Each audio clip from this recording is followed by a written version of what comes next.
Welcome back. This is episode 100 of the Veterinary Business Video Show. This episode made possible with the support of VBay Veterinary Business Advertising. Today's show will take another look at the paradox of choice, consider its relevance to veterinary practice, and we'll hear Tom Peters' views about first impressions. We'll consider your leadership role in practice, hear about some of the reasons why you should or you should not consider practice ownership, and I'll offer you my quick business tip for this episode. I'm John Sheridan, and this is the show that helps practice owners, managers, and clinicians just like you to build your successful practice into a great business.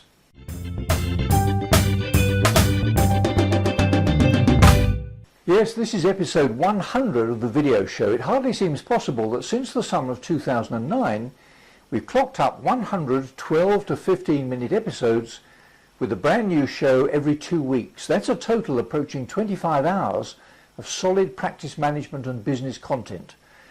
I've been looking back at some of the archived episodes, all of which you can freely access any time at this link. And I'm taking the opportunity of repeating one of the clips in this our 100th episode because I think that the message is such an important one. In episode 40, we looked at a clip featuring Barry Schwartz, whose topic was the paradox of choice. It's particularly appropriate, I think, for those involved in veterinary practice because clinicians are taught to be sure that their clients fully understand the pros and cons of all the clinical options, a strategy which results sometimes in the final decision about the selected treatment or other course of action being taken by an individual least qualified to do so. No longer, it seems, are professionals allowed to make a firm, confident recommendation to their clients because of fears of subsequent litigation. Here's another opportunity to hear what Barry Schwartz had to say. In other domains, the world of communications, there was a time when I was a boy when you could get any kind of telephone service you wanted as long as it came from Ma Bell. You rented your phone, you didn't buy it. One consequence of that, by the way, is that the phone never broke.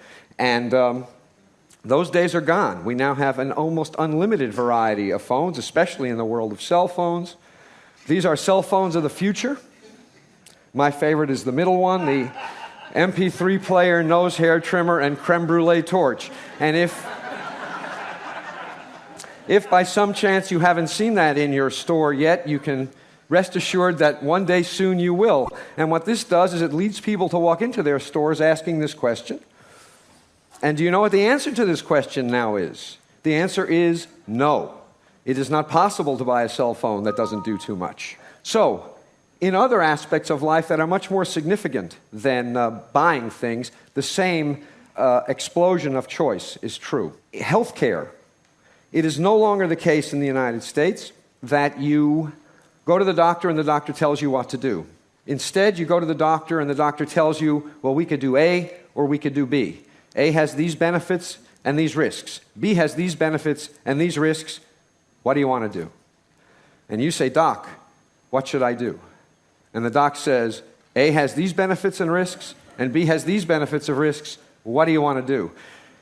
And you say, if you were me, Doc, what would you do? And the doc says, but I'm not you. And the result is, we call it patient autonomy, which makes it sound like a good thing, but what it really is a shifting of the burden and the responsibility for decision-making from somebody who knows something, namely the doctor, to somebody who knows nothing and is almost certainly sick and thus not in the best shape to be making decisions, namely the patient. There's enormous marketing of prescription drugs to people like you and me, which if you think about it makes no sense at all since we can't buy them. What's your view? I'd very much welcome your feedback. Now I'd like to take the opportunity of thanking VBay Veterinary Business Advertising for sponsoring this episode of the Veterinary Business Video Show. It's not often that a completely novel service is launched in the veterinary sector, especially one that fills a great big gap in the market. Well, it's happened now. VBay.co.uk is an online marketplace exclusively for veterinary business advertising, and it's the place to buy or sell anything veterinary related. So if you're a supplier or you work in a veterinary practice, please register today for free at vbay.co.uk and be part of the future. Now let's take a look outside the box for this episode.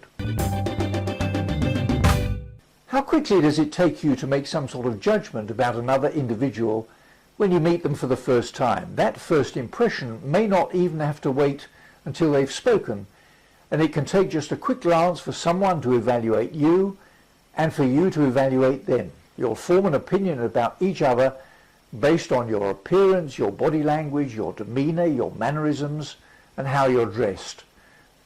Those first impressions can be nearly impossible to reverse or undo, making that initial encounter, maybe between a member of your practice and a potential brand new client, an extremely important one, for it sets the tone for all that follows between that of an individual and your business for years to come. Here's a clip in which Tom Peters reports we've only 7 seconds to make that all-important first impression. Roger Ailes was an incredibly successful spin doctor, frontman, PR guy, whatever you want to talk about it, for President Ronald Reagan. He went off to create Fox News or become its first president or something like that.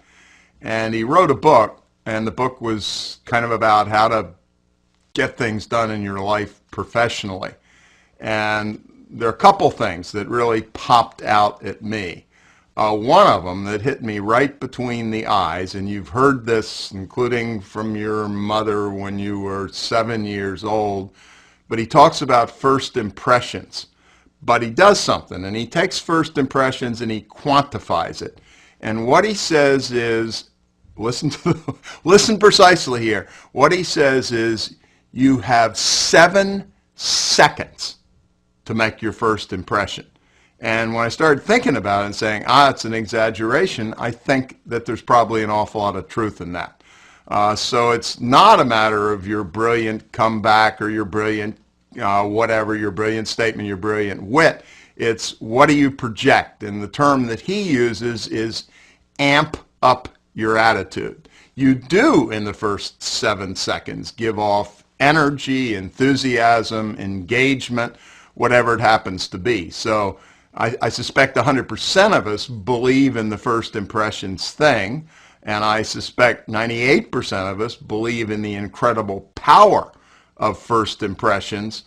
But try thinking about it in terms of 7 seconds, and thinking about as much as it may bug you, particularly if you're an engineer or somebody like that, think about what that facial expression says about you. Are you engaged? Are you energetic? You know, there are 2 kinds of people in the world, energetic and not so energetic. The good news is, at least within some limits, you can work on it. 7 seconds, life or death, great first impression, awful first impression. Now for the 60-second seminar for this episode. If you're already a veterinary practice owner, you'll need at some stage to review your strategy for the development of the practice and your own role in the business. You might decide that you want to retain your position as sole owner, or perhaps seek a partner willing and able to invest in an equity share of the practice assets in return for a share of the profits and the responsibilities of ownership. You might decide to employ a manager or start planning an exit strategy from the business, and you might wish to increase or decrease your management role, your clinical role, or your role as practice leader. Of course, the role of the leader is very different from that of a manager, and it's said that the mark of a true leader isn't the position or title held, but how many people are willing to follow you. It's said that people follow leaders who inspire a shared vision, who lead by example, who have a high level of energy and enthusiasm, who drive for results, who encourage collaboration, develop and support others and build relationships, and who demonstrate courage. They deal with issues head on.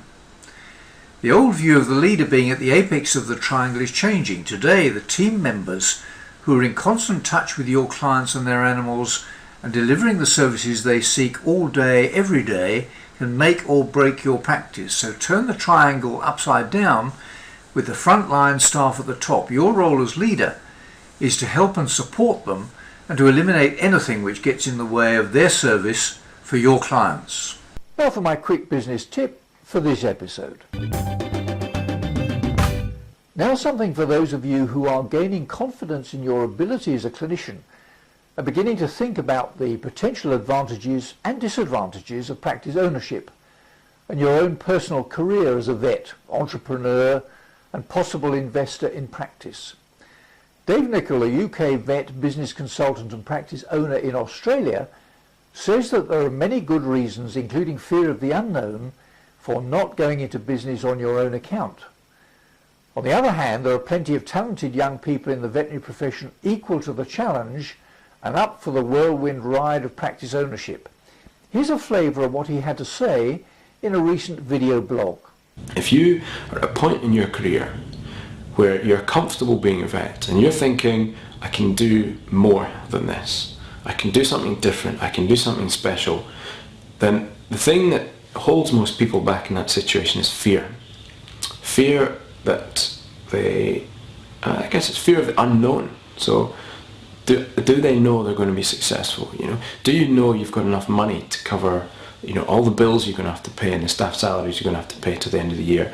Do you know where to go when the roof leaks? Do you know what to do with your website? How to, you know, there's just so many questions that, and sort of fears and dangers that you've perceived in your head that you think, I don't know if this is a good idea. Well, I'm telling you, from my experience, it's an awesome idea. If it's in your DNA to do this, I implore you to do it. For one simple reason, that you guys are the next generation of practice owners out there. Without you, then the entire world is going to be swallowed up by corporate veterinary practice, who will buy up all the practices that are going out. Is that a good thing? Is that a bad thing? Well, you know, I'm not going to comment on whether it's good or bad, but what I will say is, how much does every high street in the UK or in America look like every other high street? You know, they're homogenized, because what happens with a corporate model is you try to create something that's consistent and replicable because it's easy to manage. It's a little unit within a big functional chain of units, all doing the same thing. And it's working well for corporates, you know, they're growing well. You look at Banfield in the US, you know, client visits to Banfield clinics, you know, are flying along like this at a time when most practices are not seeing the footfall. So, you know, it works well for them. But wouldn't it be dull, monochrome kind of life if everything were corporatized? I don't want to work in a corporate environment.